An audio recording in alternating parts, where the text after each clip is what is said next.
and gentlemen, today we're talking about what is the best shooters in 2024. And this is a tough conversation. I've had a longer one on my stream for about an hour ranting about each of the games that are out and that are coming out for 2024. Just to go down a list, go ahead and write this down while you can. I'm going to go down a list of a couple games that are coming out and that are already out that I think are relevant to speak about. You have Xdefiant, which we're going to talk about in a second. You have Marathon, which is a Bungie, aka Destiny 2's remake. We'll talk about that in a minute as well. The Finals is another game that's out as well right now for 2024. Very special. Those are the biggest ones that are going to be coming, as far as that we know for sure, are going to hit pretty hard and going to be, high quality plus a lot of budget behind them. That being said, there's a lot of older games, for example, Rainbow Six Siege, Apex Legends, two of the greatest shooters that we've ever seen, still very relevant today and trying to keep their name out there. Call of Duty, for example, releases every year. So even though it's an old franchise and probably the greatest shooter franchise, it is up and down as far as like, oh, is it going to be great? Is it not? Every year, it's a year-to-year basis. We don't know. And we will see where it's going. We'll get into that in a minute. Fortnite is a third-person shooter, battle royale, but it has a lot of other modes now, and it's doing a lot of big things, so it's gonna be relevant for 2024. That being said, the OG Overwatch 2 is still alive, the best I can say right now. Valorant also still alive out there. Battlefield 2024 is still relevant for the moment. And last but not least, the Counter-Strike 2, which is a big deal, let's just say. And we're going to get into a couple of things. I'm going to go ahead and give you guys a look at what I'm talking about right now, which is Xdefiant. I do believe this will be the biggest game that we know of that's announced that's going to be coming out. They did a lot of play tests with top pro players and content creators, myself included, and we've given the best feedback we possibly can over and over for over a year and a half. I've literally spent almost 2 years playtesting this game, and I honestly feel like it's gonna be relevant. I can't say it's gonna be the greatest. I can't say that it's gonna be, passing the current games that are out that I talked about a little bit, but it's possible. It's a chance, okay? Now, that being said, we're gonna move over and turn off these highlights from Xdefiant that I had here. And we're talking about the Finals. It's a game that just released. It's one of the most fun games, in my opinion. I absolutely love this game. And I think that this could be relevant. The problem is the budget. Can people know about this game? Will they have operators that make people excited to play and want to jump back in for the battle pass or for whatever's in the store? You got to give the game a reason to stay relevant. And we'll find out in just a little while if that is the case. Now, there's a game that I want to talk about that I don't have visuals for. We're gonna kind of, unfortunately, throw some Call of Duty in the background. This is like a match I had with some friends and family. Marathon is going to be an amazing shooter by Bungie. Bungie made Destiny, and Destiny's multiplayer is actually phenomenal. The problem with Destiny is that nobody wants to play. Not everybody. I did. I love Destiny, but most people don't want to get on and go through a whole campaign and go through the raids and go through so much just to get to the multiplayer, to have the right weapons and have the right items. So it never was accessible. Multiplayer should have been a free-to-play thing for Destiny and let everybody just try it out. And that was why Destiny never excelled. But it's a fun experience. It's a cool multiplayer. And I believe the new game Marathon will be just as awesome, in my opinion, when it does release this year. The dates, I don't have that for you, but we just want to touch on it.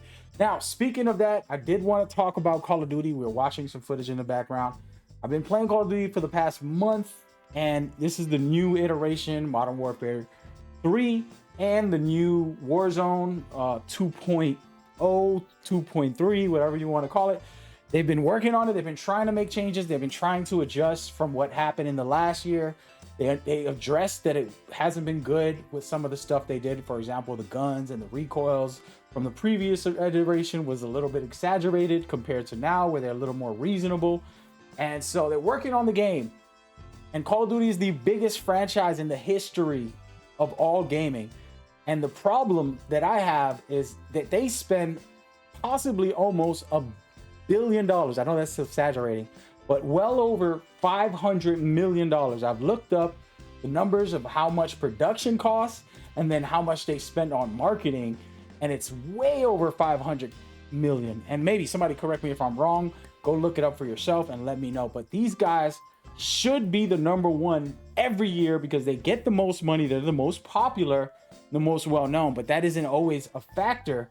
And that's unfortunate for being the biggest shooter in the history of gaming. And I still think it's one of the greatest franchises of all time, easily, and the most successful, the most popular. I mean, like, it's up there, but that doesn't mean that it's relevant compared to what's coming in 2024. We'll find out.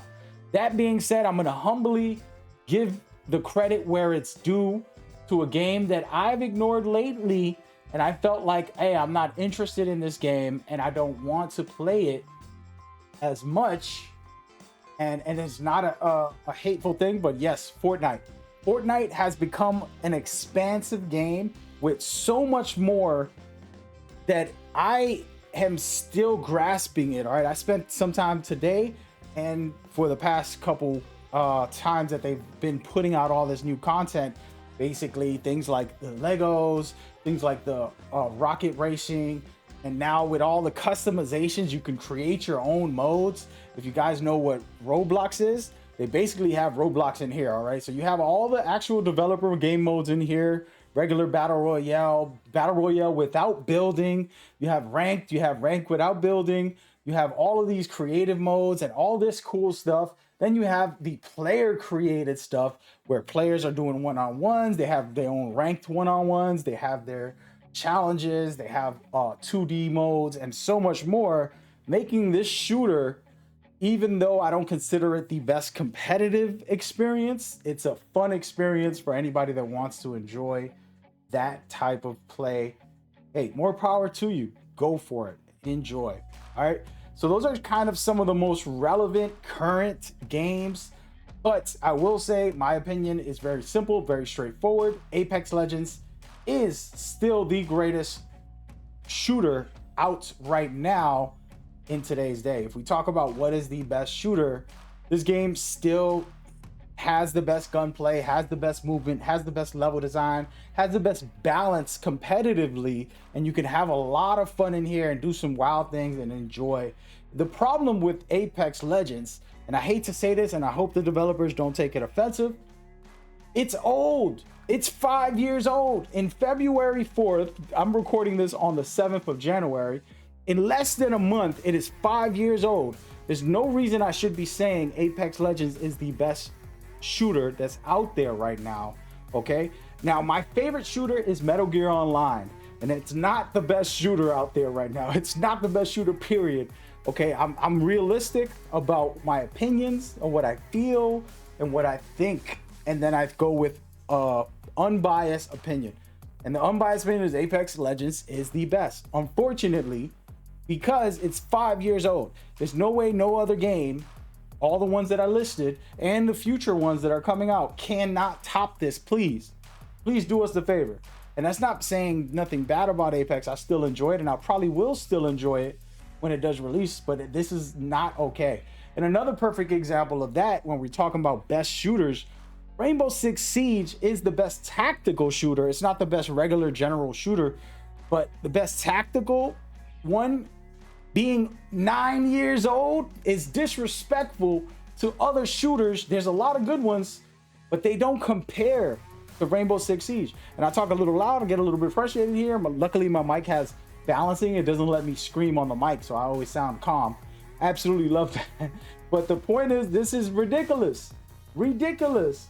A 9-year-old game still being the best tactical shooter out there. Now I'm gonna pause because Counter-Strike, another 20-year-old game, made Counter-Strike 2 recently, and it is definitely improved in a lot of ways, but it's such an old game. That's the only one that competes with Rainbow Six Siege. It's frustrating. It's like, what are you doing? Then you have other games that are out there. They're just staying alive somewhat. Overwatch 2, Valorant, another game that's trying to stay relevant. Then there's a lot of sleeper games. I'm not going to go down the list. I'll put that into the comments and give you guys a chance to kind of discuss it, to get into it. A couple of notes that I want to talk about.